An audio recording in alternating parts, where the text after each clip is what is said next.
दोस्तों class 10th objective series में आपका स्वागत है। देखिए आज हम देखेंगे क्लास 10th बायोलॉजी के चैप्टर 6 प्राकृतिक संसाधनों का प्रबंधन का वीवीए ऑब्जेक्टिव क्वेश्चन को देखेंगे, जिसमें हमारा सबसे पहला क्वेश्चन है कि चिपको आंदोलन किससे संबंधित है।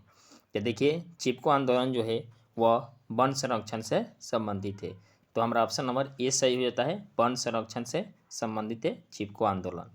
ठीक, अब देखते हैं क्वेश्चन नंबर 2 को। तो ये क्वेश्चन नंबर 2 है, निम्नलिखित में कौन प्राकृतिक संसाधन नहीं है, यानी इनमें से कौन है जो प्राकृतिक संसाधन नहीं है। तो वायु प्राकृतिक संसाधन है, जल भी नेचुरल रिसोर्स है, नाभिकीय ऊर्जा प्राकृतिक संसाधन नहीं है। तो हमारा ऑप्शन नंबर सी सही हो जाता है, नाभिकीय ऊर्जा प्राकृतिक संसाधन नहीं है। तो हमारा 2 का सी नंबर सही हो जाता है। अब देखते हैं हम 3 नंबर क्वेश्चन को। देखिए 3 नंबर क्वेश्चन है, टेहरी बांध का निर्माण किस प्रदेश में किया गया। तो देखिए टेहरी बांध का निर्माण उत्तराखंड में किया गया था। टेहरी बांध का निर्माण किस प्रदेश में किया गया था, उत्तराखंड में। ऑप्शन नंबर हमारा बी सही हो जाता है, उत्तराखंड। ठीक, अब देखते हैं क्वेश्चन नंबर 4 को। देखिए क्वेश्चन नंबर 4 है, कौन सी गैस वैश्विक ऊष्मा के लिए उत्तरदायी है, यानी ग्लोबल वार्मिंग के लिए कौन सी गैस उत्तरदायी है। ग्लोबल वार्मिंग के लिए कौन सी गैस उत्तरदायी है। तो कार्बन डाइऑक्साइड जो है वह ग्लोबल वार्मिंग के लिए उत्तरदायी है। तो हमारा 4 का ऑप्शन ए सही हो जाता है। ठीक, अब देखते हैं क्वेश्चन नंबर 5 को। ये क्वेश्चन नंबर 5 है, निम्नलिखित में कौन गंगा प्रदूषण के लिए उत्तरदायी नहीं है। तो देखिए ऑप्शन नंबर ए है, गंगा में मछली पालना। तो हमारा ऑप्शन ए ही सही हो जाता है, गंगा में मछली पालने से गंगा में प्रदूषण नहीं होता है। तो यही है, निम्नलिखित में कौन गंगा प्रदूषण के लिए उत्तरदायी नहीं है। तो गंगा में मछली पालना, बाकी सब गंगा प्रदूषण के लिए उत्तरदायी हैं। जैसे गंगा में कपड़ा धोना, यह भी गंगा प्रदूषण के लिए उत्तरदायी है।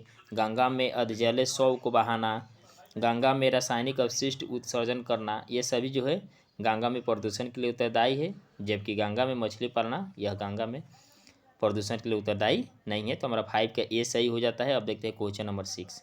एक क्वेश्चन नंबर 6 है, ओजोन परत किस हानिकारक विकिरण से पृथ्वी को सुरक्षा प्रदान करती है। तो देखिए ओजोन परत जो होती है वो पराबैंगनी विकिरण से पृथ्वी को सुरक्षा प्रदान कराती है, यानी अल्ट्रावायलेट रेडिएशन। तो हमारा ऑप्शन नंबर सी सही होता है, पराबैंगनी विकिरण से ओजोन परत जो होती है वो पृथ्वी पर नहीं आने देती है, जिससे स्किन डिजीज और काफ़ी सारी बीमारियां से जंतु और हमारा वार्मिंग जो होते हैं वो बच पाते हैं। अब देखते हैं हम क्वेश्चन नंबर 7 को। देखिए क्वेश्चन नंबर 7 है, जैव विविधता के अवशिष्ट विशिष्ट स्थल है, यानी जैव विविधता का विशिष्ट स्थल क्या होते हैं। तो देखिए जैव विविधता का विशिष्ट स्थल जो होते हैं वह वन होते हैं। क्या होते हैं, वन होते हैं। वो जैव विविधता का विशिष्ट, देखिए सब में जैव विविधता पाई जाती है, लेकिन विशिष्ट पूछा है यानी स्पेसिफिक के बारे में पूछा है, तो वन में सबसे अधिक जैव विविधता पाई जाती है। तो हमारा 7 का हो जाता है डी नंबर आंसर, 7 का डी। 8 नंबर क्वेश्चन को देखते हैं। देखिए सुरंगम किस राज्य की जल संग्रह व्यवस्था है, यानी जल संग्रह व्यवस्था किया जाता है तो किस राज्य में उसको सुरंगम कहा जाता है। तो देखिए केरल में जब जल की संग्रहण किया जाता है तो उसे ही सुरंगम कहते हैं। तो हमारा ऑप्शन नंबर सी सही हो जाता है, केरल। सुरंगम किस राज्य की जल संग्रह व्यवस्था है, केरल की। देखते हैं 9 नंबर क्वेश्चन, कर्नाटक में जल संग्रहण स्थल को क्या कहा जाता है। देखिए केरल में हम ऊपर देख लिए हैं सुरंगम कहा जाता है, तो कर्नाटक में क्या कहा जाता है, काटा कहा जाता है। कर्नाटक में काटा कहा जाता है जल संग्रह स्थल को। तो हमारा ऑप्शन नंबर डी सही हो जाता है, ऑप्शन नंबर डी सही होता है, काटा। अब देखते हैं हम क्वेश्चन नंबर 10 को। देखिए क्वेश्चन नंबर 10 है, निम्नलिखित में से कौन प्राकृतिक संसाधन नहीं है, यानी इनमें से कौन प्राकृतिक संसाधन नहीं है। वायु प्राकृतिक संसाधन है, मृदा प्राकृतिक संसाधन है, जल भी प्राकृतिक संसाधन है, लेकिन जीवधारी जो है वह प्राकृतिक संसाधन नहीं है, क्योंकि जीवधारी जीव से ही उत्पन्न होते हैं, प्राकृतिक से नहीं।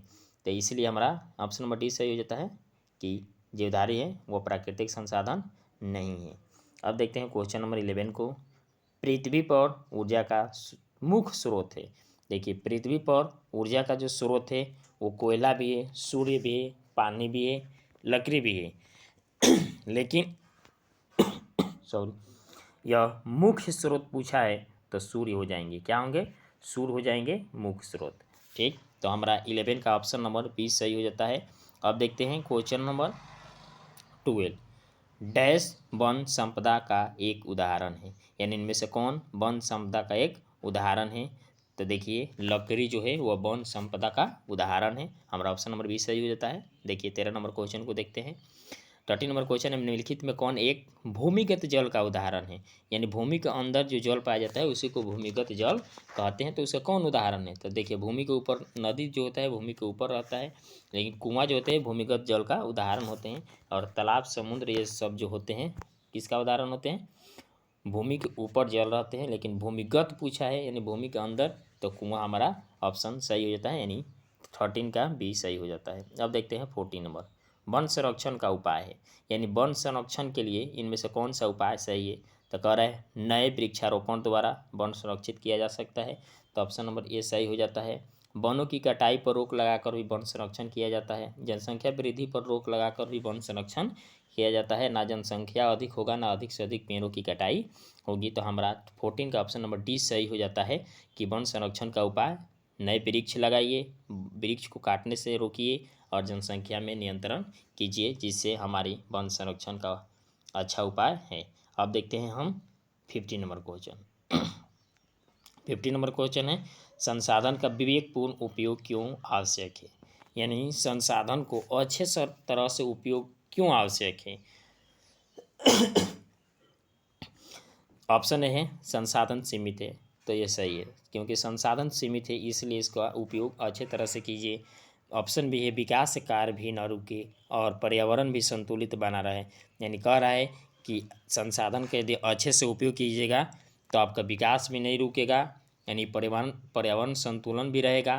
ठीक, सी कह रहा है संसाधन की गुणवत्ता एवं उपलब्धता बनी रहे, यानी संसाधन की जो गुणवत्ता है और उपलब्धता है वो बनी रहे, यानी कम उपयोग कीजिएगा तो अधिक से अधिक उपलब्ध रहेगा, और कम उपयोग कीजिएगा तो उसकी गुणवत्ता भी बनी रहेगी। तो ऑप्शन नंबर हमारा 15 का डी सही हो जाता है कि संसाधन का विवेकपूर्ण उपयोग क्यों आवश्यक है, क्योंकि यह सीमित है और इसकी कम उपयोग से प्राकृतिक संतुलित रहेगा, इसकी गुणवत्ता और उपलब्धता दोनों बनी रहेगी। तो इस तरह करके हमारे 15 का ऑप्शन डी सही हो जाता है। अब देखते हैं 60 नंबर क्वेश्चन, निम्नलिखित में किसके कारण पर्यावरण में संतुलन तो बिगड़ जाता है, यानी किसके कारण पर्यावरण में संतुलन बिगड़ जाता है। तो देखिए अधिक मानव जनसंख्या के कारण प्राकृतिक में जो होता है संतुलन बिगड़ जाता है। ठीक, वन रोपण से संतुलन नहीं बिगड़ता है, अधिक हरे पौधे को उगाने से संतुलन नहीं बिगड़ता है, जैव विविधता से भी संतुलन नहीं बिगड़ता है, लेकिन बढ़ती मानव जनसंख्या के कारण पर्यावरण का संतुलन बिगड़ रहा है। तो हमारा 60 का ए नंबर सही हो जाता है। अब देखते हैं हम 70, जल प्रदूषण का कारण है, यानी जल प्रदूषण का क्या कारण। तो देखिए जल प्रदूषण का वन की कटाई कारण नहीं है, संसाधन का दोहन ये भी कारण नहीं है, पर्यावरण प्रदूषण ये भी कारण नहीं है, कचरा व मल को नदी तालाब आदि में प्रवाहित करना, तो यह जल प्रदूषण का उदाहरण है। यदि आप कपड़ा या मल को नदी में बहाते हैं तालाब में बहाते हैं तो वह जल प्रदूषण का कारण बनता है। तो हमारा 70 का डी नंबर सही हो जाता है। 80 नंबर क्वेश्चन को देखते हैं, गंगा नदी का उद्गम स्थल कौन है। तो देखिए गंगा नदी का उद्गम स्थल गंगोत्री होते हैं। अब देखते हैं हम 90 नंबर क्वेश्चन। 90 नंबर क्वेश्चन है, गंगा सफाई योजना प्रारंभ हुई थी। तो देखिए गंगा सफाई योजना जो है 1985 ईस्वी में, यानी 1985 ईस्वी में गंगा सफाई योजना प्रारंभ हुई थी। 1985 में गंगा सफाई योजना प्रारंभ हुई थी। 90 का हमारा डी सही हो जाता है। अब देखते हैं हम 20 नंबर क्वेश्चन। देखिए 20 नंबर क्वेश्चन है, कोलीफॉर्म है, यानी कोलीफॉर्म क्या है। तो एक जीवाणु है, क्या है, यह एक जीवाणु है, बैक्टीरिया है। कोलीफॉर्म क्या है, जीवाणु है। 20 का हमारा बी सही हो जाता है। 21 देखते हैं, कोलीफॉर्म द्वारा संदूषित पानी पीने से, यानी यदि कोलीफॉर्म द्वारा संदूषित पानी पीते हैं तो आपको क्या होता है। तो स्वास्थ्य पर कोई प्रभाव नहीं पड़ता है, तो यह गलत है। हम बीमार पड़ जाते हैं, यह सही है। यदि आप कोलीफॉर्म द्वारा प्रदूषित पानी को संदूषित पानी को पीते हैं तो आपकी की स्वास्थ्य जो है वो बिगड़ जाएगी, यानी हम बीमार पड़ सकते हैं। ऑप्शन नंबर हमारा बी सही हो जाता है 21 का बी। अब देखते हैं 22। देखिए 22 है, गंगा सफाई योजना 1985 ईस्वी में शुरू की गई थी क्योंकि, देखिए ऊपर भी देख लिए थे कि गंगा सफाई योजना कब प्रारंभ हुई थी, तो 1985। अब देखते हैं इसमें लिखा है कि 1985 में तो गंगा सफाई योजना प्रारंभ हुई थी, लेकिन क्यों? क्योंकि गंगा का जल सूखने लगा था, यह गलत है। गंगा का जल शुद्ध था, यह भी गलत है। गंगा की जल की गुणवत्ता कम हो गई थी, ऑप्शन सी सही हो जाता है कि गंगा की जल की गुणवत्ता कम हो गई थी, इसलिए 1985 में गंगा सफाई योजना की शुरुआत की गई थी। हमारा 22 का सी सही हो जाता है। 23 नंबर देखते हैं, वन के निकट रहने वाले लोग वन पर निर्भर रहते हैं क्योंकि, देखिए जो वन के निकट रहते हैं वह वन पर ही निर्भर रहते हैं। क्यों रहते हैं?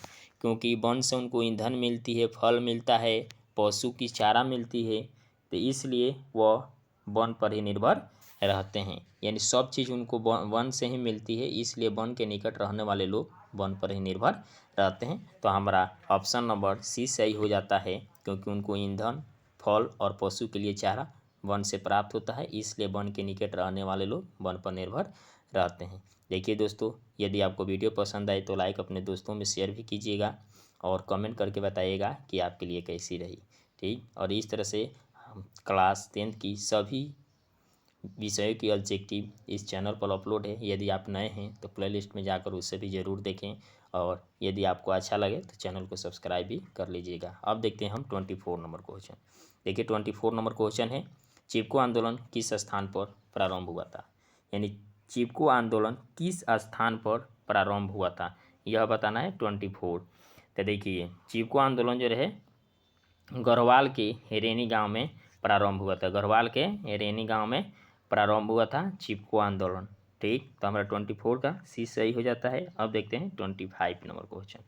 देखिए 25 नंबर क्वेश्चन है, चिपको आंदोलन था, चिपको आंदोलन था। तो देखिए चिपको आंदोलन था वृक्ष को बचाने के लिए स्थानीय लोगों का प्रयास, यानी वृक्ष को काटने से बचाने के लिए स्थानीय लोगों का यह प्रयास था, जिसको हम चिपको आंदोलन कहते हैं।